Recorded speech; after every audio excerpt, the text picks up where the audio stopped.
کیا کشمیر کی رٹ لگا رکھی ہے؟ اپنا حال دیکھا ہے بھائی صاحب؟ ہر کوئی پاکستان سے بھاگنے کی باتیں کر رہا ہے، کوئی فوج کو گالیاں دے رہا ہے تو کوئی سیاستدانوں کو، ایک دوسرے کو مارنے پہ ریڈی ہوئے میں لوگ، اور آپ چلے ہیں 5 فروری یوم یکجہتی کشمیر منانے۔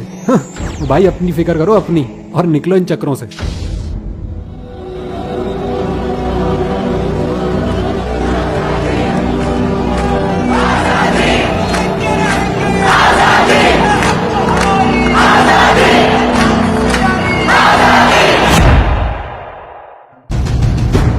یہ ہیں وہ باتیں جو کئی لوگوں کی زبانوں پر ہیں، یا اسی قسم کے خیالات بہت سو کے دلوں میں موجود ہیں کہ جب ہم اپنے موجودہ آزاد پاکستان کو سنبھال نہیں پا رہے تو ہم کس منہ سے مقبوضہ جموں و کشمیر کے پاکستان سے الحاق کی باتیں کر رہے ہیں؟ جب ہم اپنے ملک میں انصاف نہیں کر پا رہے تو کس طرح دشمن سے انصاف کی توقع رکھیں؟ جب ہم اپنی آبادی کے ایک بڑے حصے کو کھانا نہیں کھلا پا رہے تو کس طرح مزید آبادی کی ذمہ داری قبول کرنے کے نعرے لگانے لگے؟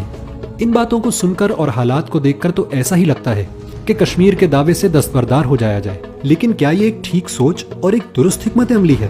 یہ بات تو ماننے کی ہے کہ ملک کے حالات واقعی بڑے خراب ہیں، لیکن ان گھمبیر حالات میں بھی ہمارے سارے کام چلتے ہی تو رہتے ہیں۔ جب کشمیر ایوارڈز ہو رہے ہیں، ریڈ کارپٹ ایونٹس ہو رہے ہیں، تو کوئی نہیں کہتا کہ ان مشکل حالات میں ایسی بےہودگیوں کی آخر کیا ضرورت ہے۔ فلموں پر فلمیں اور ڈراموں پر ڈرامے ریلیز ہو رہے ہیں، لیکن کوئی نہیں کہتا کہ اس نازک وقت میں کن چکروں میں پڑے ہوئے ہو۔ کوئی PSL نہیں رک رہی اور نہ ہی اسے روکنے کا کوئی مطالبہ ہے۔ ہاں، یوم یکجہتی کشمیر مناتے وقت بعض لوگوں کو سارے مسائل یاد آ جاتے ہیں۔ زندگی تو ہے ہی چیلنجز کا نام۔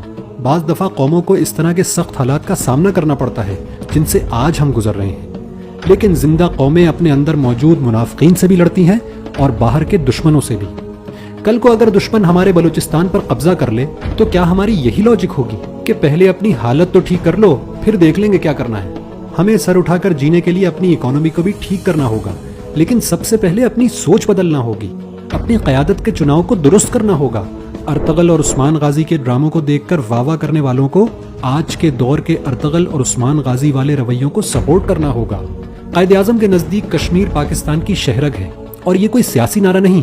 کشمیر سے آنے والا پانی اگر روک لیا جائے تو ہم پیاسے مر جائیں، لیکن بنیادی مسئلہ کشمیر کے دریاؤں کا نہیں بلکہ کشمیری مسلمان بھائیوں اور بہنوں کا ہے جو ہندو سامراج سے آزادی اور پاکستان سے الحاق چاہتے ہیں۔ ان کو ہماری اور ہمیں ان کی ضرورت ہے۔ رسول اللہ صلی اللہ علیہ وآلہ وسلم کے فرمان کی تشریح کے مطابق ہماری تکلیف ان کی تکلیف ہے اور ان کی تکلیف ہماری تکلیف ہے۔ ہمیں کشمیری بھائیوں کو ظلم و ستم سے نجات دلانے کی آواز بھی بلند کرنی ہے اور پاکستان کے حالات کو بھی جلد از جلد درست کرنا ہے۔ یہی دراصل 5 فروری یوم یکجہتی کشمیر کا پیغام ہے۔